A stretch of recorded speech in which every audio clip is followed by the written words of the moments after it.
दोस्तों आज हम बात करेंगे शनिदेव और सूर्यदेव के बारे में। सारी दुनिया में शनिदेव और सूर्य के देव के बारे में कहा जाता है कि इनकी आपस में नहीं बनती, ये बहुत बड़े एक दूसरे के शत्रु। परंतु ये आधा सत्य है। पौराणिक कथाओं के अनुसार मैं भी मानता हूं कि पौराणिक कथाओं के अनुसार जब सूर्यदेव के घर में शनिदेव का जन्म हुआ था तो तब वो उस जन्म से जुड़ी हुई जो कथा है उस अनुसार उनका जो रंग था काला था। और सूर्यदेव ने कहा कि काला तो मेरा पुत्र हो ही नहीं सकता। इस कारण से शनि सूर्यदेव ने शनिदेव का त्याग कर दिया और शनिदेव के साथ साथ उनकी माता छाया को भी अपनी जिंदगी से अपने घर से निष्कासित कर दिया, जिसके कारण छाया देवी ने रुष्ट होकर सूर्यदेव को श्राप दिया और उन्होंने कहा कि आपके शरीर में कुष्ठ रोग हो जाए। कुष्ठ रोग से पीड़ित होने के बाद सूर्यदेव बहुत ही ज्यादा विचलित हुए, बहुत ही ज्यादा परेशान हुए।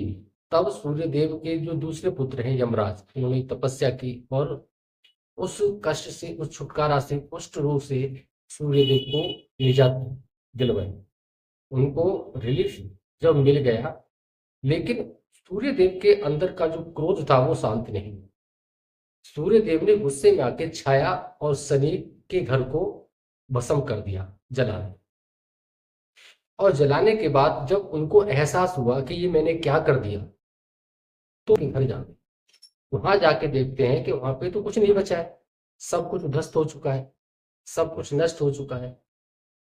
जब सूर्यदेव शनिदेव के पास पहुंचते हैं तो शनिदेव ने काले तिलों से सूर्यदेव का स्वागत किया और सूर्यदेव ने उनके आदर सत्कार से खुश होकर के उनको एक नया घर दिया। यानी कि काल पुरुष की कुंडली के हिसाब से उनको 10th राशि मकर राशि थी। अब यहाँ पे ये समझने की जरूरत है कि मकर राशि के अंदर मंगलदेव उच्च के होते, शनिदेव की मकर राशि में जब सूर्यदेव का आगमन होता है, जब गोचर होता है, उसी दिन से मकर संक्रांति के प्रारंभ हो जाता है।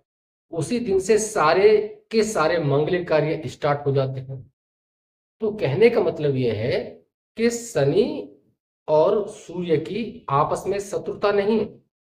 हाँ, कुछ मतभेद जरूर है, लेकिन उन मतभेदों को इतना बढ़ा चढ़ा करके कहना कि आप उनकी शत्रुताएं आपस में बनती नहीं है, ये सरासर बिल्कुल ही न्याय संगत नहीं है।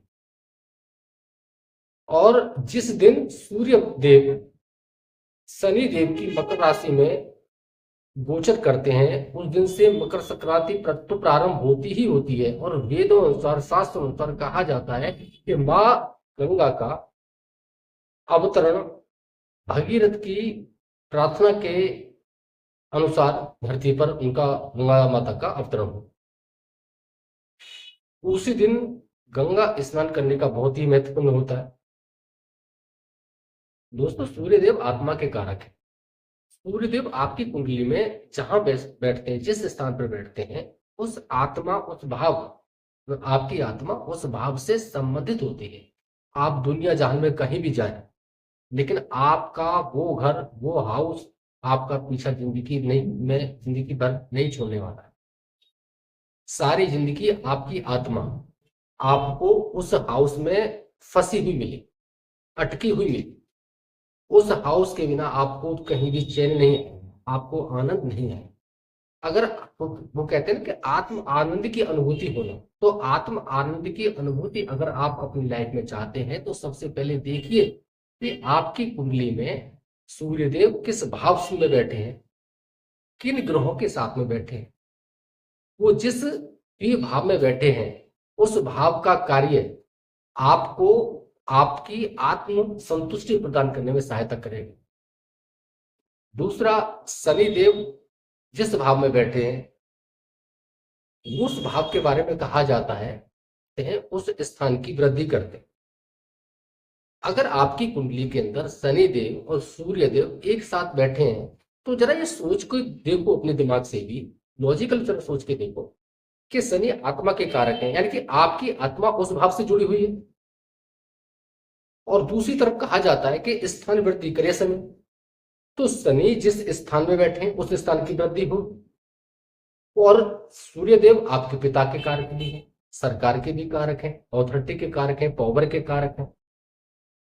तो ये हो सकता है कि आपकी कार्य सिद्धि में गवर्नमेंट का सहयोग मिले, आपके फादर का सहयोग मिले, किसी ऐसे पर्सन का सहयोग आपको लाइफ में मिले जो ऑथोरिटी वाला हो, जिस टाइप का व्यक्ति जिसके हाथ में पावर है, उसका सहयोग आपको। यहाँ पर ये विचार करने की आवश्यकता है कि सूर्यदेव और शनिदेव अगर आपकी कुंडली में किस भाव से में बैठे हैं, किस भाव से दृष्टि डाल रहे हैं, और उनके ऊपर किस ग्रह की दृष्टि गोचर में आ रही है, या आपकी लगन कुंडली में किस ग्रह की दृष्टि का संबंध उनकी स्थिति से बन रहा है, वो जहाँ पे विराजमान है, उस अनुसार हो सकता है कि आपकी कुंडली में थोड़ा सा अप डाउन आए।